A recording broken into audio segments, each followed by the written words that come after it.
This is the deepest place on Earth, nearly 11,000 meters down. No sunlight, crushing pressure, and we know almost nothing about it. But now, one country is racing to explore these depths, and not just for science. China is deploying fleets of deep-sea robots, building underwater bases, and quietly moving to claim what lies at the bottom before anyone else can. As the U.S. guts its ocean research programs, China is diving deeper, moving faster, and investing more aggressively than any nation in history. So what exactly is down there? And why is China so determined to get it first? To find out, we spent weeks digging through Chinese research, news reports, tracking vessels, and speaking with experts.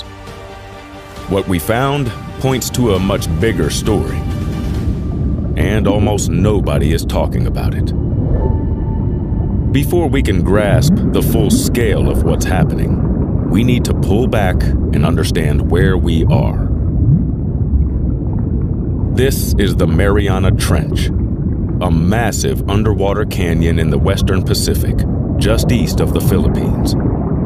It is the deepest part of the ocean, and one of the most extreme and hard-to-reach places on Earth. To get to the bottom, you have to travel through the ocean's entire water column. Let's dive down. We start at the surface, the photic zone, also called the epipelagic zone. Here, it's warm and bright, filled with coral reefs, schools of fish, and everything you think of when you picture the ocean. This is the part we swim, surf, and snorkel in. But this familiar layer only goes down about 200 meters. Go deeper, and things change. This here is the twilight zone, or the mesopelagic zone, stretching from 200 to 1,000 meters below the surface. Sunlight slowly fades to near darkness. As you descend, the pressure builds up to 10 times what we feel at sea level, enough to crush most surface-dwelling creatures. This zone is home to bizarre creatures like the oarfish, a silvery, serpent-like giant that can grow longer than a bus. And this here is the sea angel, a transparent, winged slug that flutters through the dark. As sunlight disappears and pressure rises, animals here adapt in strange ways, losing color, growing oversized eyes, or evolving soft, flexible bodies that won't collapse under pressure. The deeper you go, the stranger it gets. At 1,000 meters, you enter the midnight zone. Total darkness. The only light is what the creatures make themselves, a natural glow known as bioluminescence. Animals here look like something from a sci-fi movie, with glowing lures, transparent bodies, and giant mouths. This horrific creature here, for example, is the Magna pinna squid. It has long, spidery arms that can reach over 6 meters and seem to dangle like puppet strings in the dark. Nightmare fuel. Down here, pressure builds to 100 times what we feel at sea level, about 1,500 pounds on every square inch of your body. That's like a full-grown elephant pressing down on your fingertip, and that same force surrounding you from every direction. One of the most well-known creatures from this zone is the blobfish. In its natural habitat at the upper end of the midnight zone, it looks like a normal deep-sea fish, adapted perfectly to the intense pressure. But when it's brought to the surface, all that pressure disappears, and the blobfish expands into the gelatinous shape you might have seen online. The blobfish is a perfect reminder of just how extreme the pressure is down here and how life can adapt to survive it. But you keep sinking, and at 4,000 meters, you reach what's called the abyssopelagic zone, or simply the abyss. It's cold, dark, and quiet. Life is sparse, but not absent. And here's where the barren seafloor might surprise you. At first glance, it looks like plain, boring mud. But that mud is deceiving. Have you ever wondered what happens to everything in the ocean when it dies? The fish, the sharks, even the tiniest plankton. Eventually, everything that lives above sinks. Some of it falls as waste, some as tiny particles, digested and expelled by other creatures. Over time, it all builds up. Over millions of years, all this organic matter drifts down and settles onto the seafloor. A gentle snowfall known as marine snow. Layer by layer, it forms soft, carbon-rich mud. In some places, that mud is over a kilometer thick, more than 3,000 feet, made from the remains of everything that once lived above. And while these layers preserve the ocean's history, they also trap carbon, turning the deep sea into one of the planet's most powerful natural carbon sinks. But even with all that marine snow piling up, life down here is scarce. Most creatures survive on scraps, adapted to a world where real food is hard to come by. But every so often, something incredible happens. Something massive sinks, and when it does, it changes everything. This here is what scientists call a whale fall. Whale fall. Oh, whale fall. Oh, here we go, baby. Okay, give me. When a dead whale falls to the sea floor, it becomes a magnet for life. And here you can see it. Deep sea scavengers moving in within hours. First, sharks and hagfish, then worms, snails, and bacteria. Over time, a whole ecosystem forms around the remains, surviving on a single fallen body. See these tiny hair-like things stuck to the bones? These are worms. One whale can support life here for years, a burst of energy in a place where opportunities are rare. And when it comes, life doesn't waste a moment. And yet, surviving here still isn't easy. The temperature is just above freezing, and the pressure is crushing, more than 400 times what we feel at the surface. That's like balancing 7 full-grown elephants on your fingertip and feeling that weight pressing in from all sides. You're descending further. You're now deeper than 6,000 meters below the surface. This is the Hadal Zone, named after the Greek god Hades, ruler of the underworld. It's trench territory. From here on out, the only places that go deeper are ocean trenches. Very few submarines can even reach this far down. The pressure in these depths is more than 600 times what we feel at the surface. To survive it, a sub needs a near-perfect, pressure-proof design, something only a handful of submersibles on Earth have ever achieved. And finally, at nearly 11,000 meters, we hit the bottom of the Mariana Trench. That's deeper than Mount Everest is tall. And the pressure is so intense that it would feel like 90 full-grown elephants pressing into every fingertip-sized area of your body, from all sides. But here's the incredible part.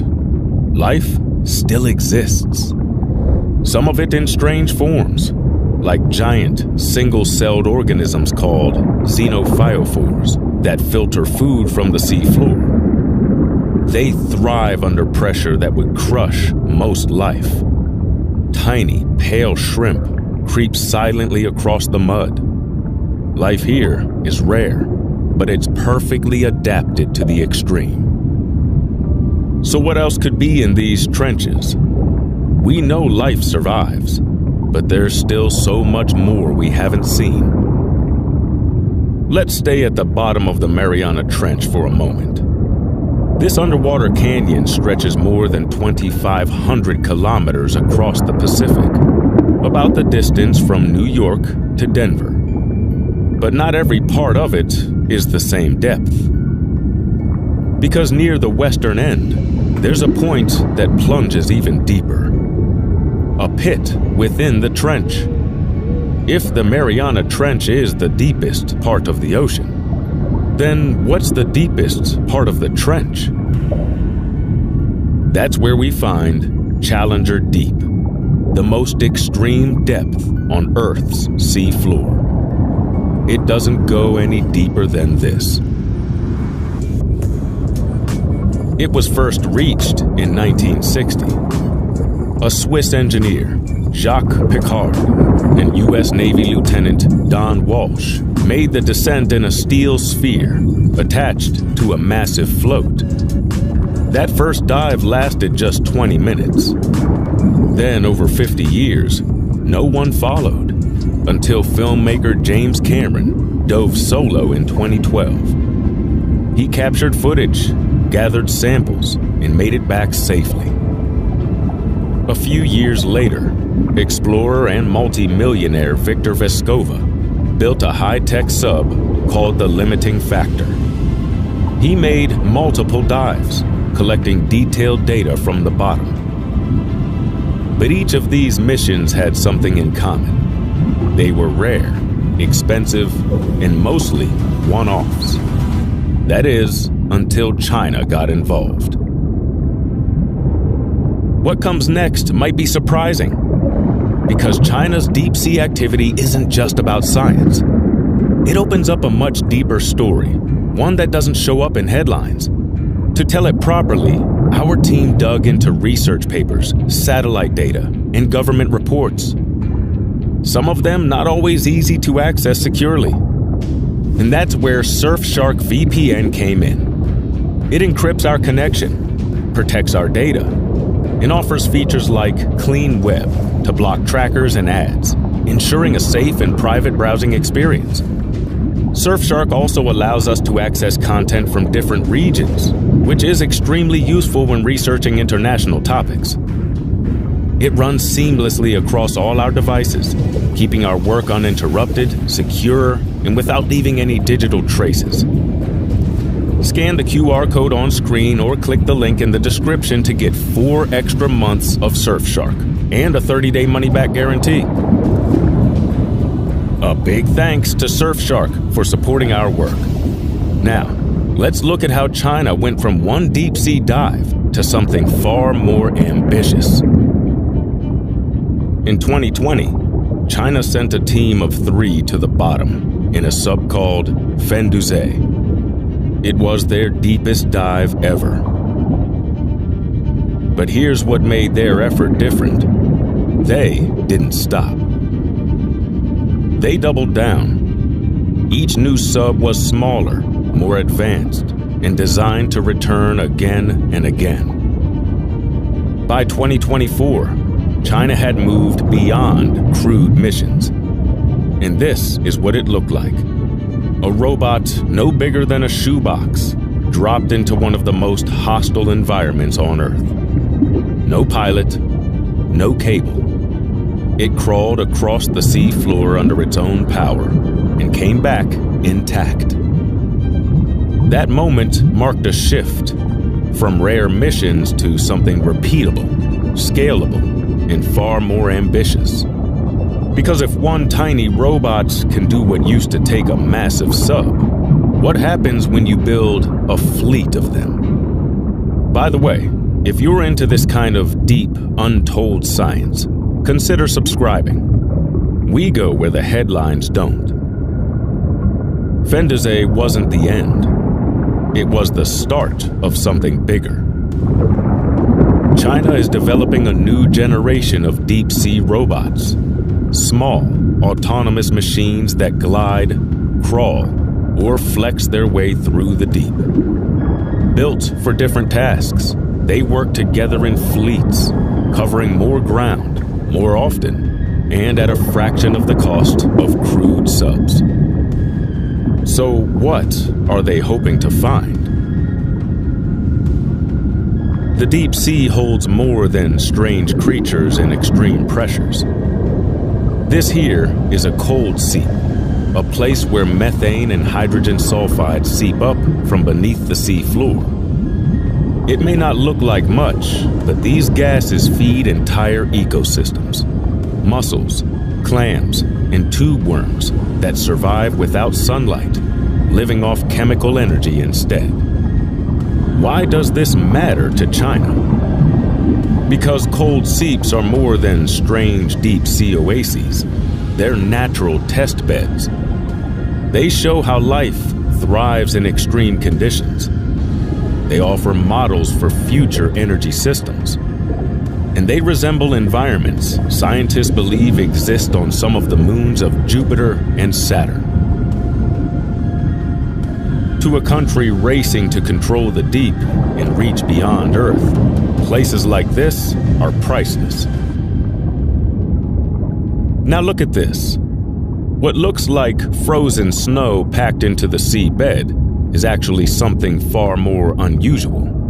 Methane hydrate, or fire ice. It forms when methane gas gets trapped inside a cage of ice under high pressure and cold temperatures. And yes, if you light it, it burns. Scientists are studying it as a potential fuel source, but extracting it is risky.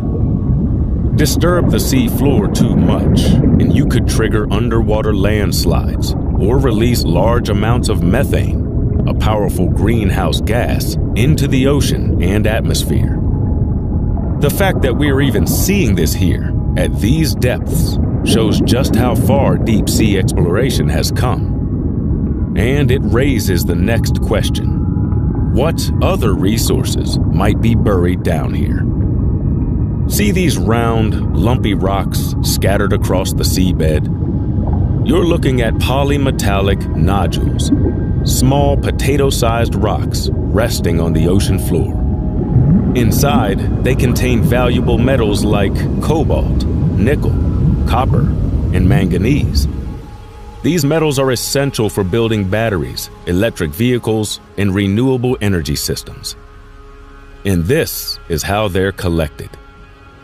A surface ship lowers a robotic mining vehicle down to the sea floor. That vehicle crawls along the bottom, scooping up the top layer of sediment along with the nodules. Everything it collects is pumped back up through a pipe to the ship. As collector vehicles crawl across the seabed, they kick up massive clouds of sediment known as plumes. These clouds can smother fragile habitats and drift for miles. After the nodules are processed, a second plume of waste is pumped back into the ocean, adding to the chaos. If this ramps up before we understand the long-term impact, the damage could be irreversible. Some scientists warn the sea floor could take centuries to recover, if it recovers at all.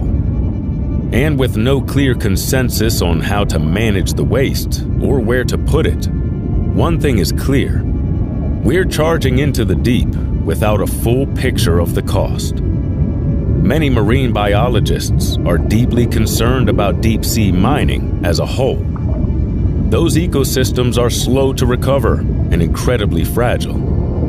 Disrupting them could wipe out species we haven't even discovered yet and destroy habitats that took millions of years to form. All of this, the nodules, the seeps, and the tools to reach them, makes one thing clear. The extreme deep sea is no longer out of reach. It's rich in resources, and it's becoming more accessible by the day. But if the deep sea becomes the next resource frontier, who decides how it's used or protected? Right now, regulations are sparse, and ambition is outpacing oversight. China sees that opening. They're not just observing or experimenting. They're getting ready to extract, to claim, to secure what's down here before anyone else does. They're investing in long-term presence. Right now, they're planning to build a permanent base 2,000 meters underwater, designed for 6 scientists to live and work for up to 30 days at a time. It's like a space station, but on the ocean floor. And it gives China something even more valuable than minerals. Time. Time to test new tools. Time to monitor the environment. Time to gain the kind of experience that few others are even attempting. Down here, access is just the beginning. What really matters is what you do with it. China is building the tools, the knowledge, and the experience needed to operate in the deep. Not just once, but continuously. That's how they're pulling ahead, by turning exploration into repetition, and repetition into dominance. The deeper you go, the less room there is for guesswork. And the countries that are investing now in hardware, in research, in people, are setting themselves up to control what lies beneath. And there's one more thing that lies hidden on the seabed, out of sight, yet crucial to the way our world works. It's not rocks and resources, and I'm not talking about the creatures. This is a cross-section of a deep-sea data cable. It might look like plastic and metal, but inside are hair-thin glass fibers that carry most of the world's internet traffic. Messages, emails, even this video. They travel through these fragile lines stretched across the ocean floor. These are thick cables, but they are surprisingly easy to damage. One ship dragging its anchor can knock a cable out. In recent years, Russian ships have been spotted operating near undersea cable routes in the North Sea, raising concerns about sabotage and tampering. So, imagine what could happen if someone wanted to cut these cables on purpose. In early 2025, China revealed another deep-sea robot, a literal cable cutter. Officially, it's meant to repair damaged infrastructure.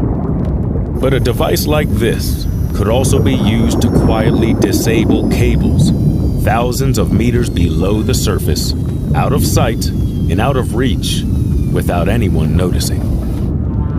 There's no proof it's ever been used that way, but the possibility alone is enough to shift how nations think about the deep sea. Beneath the ocean floor runs the nervous system of the modern world. Cables, sensors, and critical infrastructure stretch across the seabed, carrying our internet, global trade, and military communications. They're not science experiments. They're the modern world's lifelines, and they are vulnerable. Control is already shifting underwater. The only question now is, who's getting there fast enough to shape what happens next? Every deep-sea robot starts with a human idea, someone imagining, designing, and building something to survive where people can't. And right now, the country supporting those people the most is China. They're pouring serious resources into ocean science, building new research labs, funding full-scale programs, training the next generation of ocean engineers, biologists, and roboticists. And they're not just investing in their own talent, they're attracting top minds from around the world. Meanwhile, countries like the US are pulling back. Science budgets are getting cut. The current administration has slashed funding for NOAA, the very agency responsible for exploring, protecting, and understanding U.S. ocean territory. While China is flooding its labs with money, talent, and momentum, the U.S. is sidelining the only agency built to compete. Top scientists are walking away, not because they've lost interest, but because the funding is gone. When funding dries up, research stops. But when a country puts real support behind its scientists, discoveries happen. And those discoveries, they shape the future. So what did China actually discover?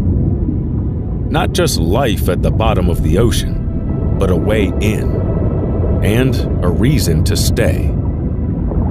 They're transforming deep-sea exploration from rare missions into scalable strategy. With compact, autonomous robots and underwater research stations, they're building the infrastructure to operate where few others can. They've uncovered resources that could power the next century. But more importantly, they're developing the tools and experience to control access. They're not just exploring. They're positioning themselves to dictate what happens next. While the U.S. cuts research budgets and pulls back from ocean science leadership, China is surging ahead, faster, deeper, and with a long-term plan. Beneath the waves, a new frontier is taking shape, one that could define the century ahead. And what we choose to explore and how we choose to do it will shape more than just our oceans. It will shape power, security, and global influence. The deep sea is one of Earth's last wild and untouched places. Once it's disturbed, there's no going back. Rushing in without oversight could wipe out entire ecosystems and trigger consequences we don't yet understand. We've been here before. When the race was to the moon, competition gave way to collaboration. The International Space Station proved that nations can work together to push boundaries and protect what matters. We need that mindset again. Not just to explore the deep, but to protect it. Because if only one nation controls the last unexplored part of our planet, the cost won't just be scientific. It could be something we all feel.